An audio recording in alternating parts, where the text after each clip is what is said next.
कुंवारी लड़कियों को अपनी कठपुतलियां बनाकर उनके साथ खेलने से उस दुष्ट दानव को असीम आनंद की प्राप्ति होती। पर जब जब धरती पर बुराई ने अपनी सीमा को लांघने की कोशिश की है, तब तब उसे खत्म करने के लिए अच्छाई ने जन्म लिया है। जब पहली बार उस दुष्ट राक्षस ने किसी जीवित लड़की का रक्त चखा, ठीक उसी रात दूर कहीं अरण्यपुर नामक राज्य के राजमहल में दर्दनाक चीख के साथ एक दासी ने बड़ी ही विचित्र कन्या को जन्म दिया। एक ऐसी नवजात कन्या जिसके चेहरे पर सूर्य सा तेज, आंखों में ज्वाला सी चमक और शरीर पर देवों के देव महादेव के शस्त्र यानी त्रिशूल का चिन्ह था। उसकी ये विशेषताएं उस दिव्य बालिका को किसी भी साधारण कन्या से अलग बना रही थीं। संयोगवश कुछ देर बाद ही उसी राजमहल में एक और कन्या ने जन्म लिया, पर इस बार फर्क ये था कि जन्म देने वाली दासी नहीं बल्कि रानी थी। नन्ही किलकारियों से पूरा राजमहल गूंज उठा, हर तरफ खुशी का माहौल था। अरण्यपुर के ऊपर उस समय राजा त्रिभुवन पाल का राज था। अपनी पहली संतान के रूप में एक पुत्री को पाकर राजा त्रिभुवन पाल अत्यंत हर्षित थे।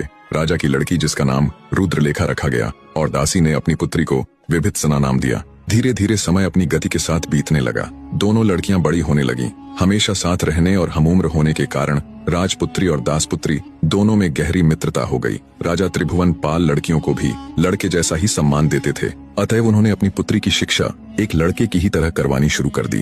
राजकुमारी की घनिष्ठ होने के कारण विभित्सना की शिक्षा भी उसी के साथ होने लगी। सब कुछ ठीक चल रहा था, तभी एक दिन अचानक राजा की पत्नी मृत्यु को प्राप्त हो गई। पूरे राजमहल में शोक की लहर दौड़ गई। राजा त्रिभुवन पाल का बुरा हाल था। अब चूंकि राजकुमारी रुद्रलेखा भी 7 साल की हो चली थी, तो उन्हें भी सब कुछ अच्छे से समझ आ रहा था। वो बेचारी भी माँ माँ पुकारते हुए रोए जा रही थी।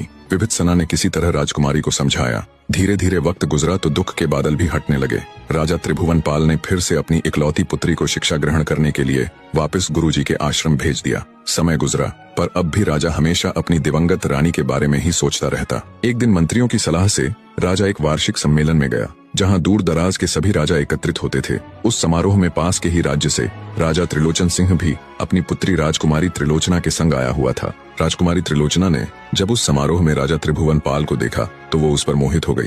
वार्षिक उत्सव खत्म होने पर जब वे घर आए तो राजकुमारी ने अपने पिता से राजा त्रिभुवन पाल के बारे में पूछा और कहा कि वो उससे विवाह करना चाहती है। राजा को जब अपनी पुत्री की इच्छा का पता चला तो उसने तुरंत एक हरकारे को विवाह प्रस्ताव संदेश के साथ राजा त्रिभुवन पाल के यहाँ भेज दिया।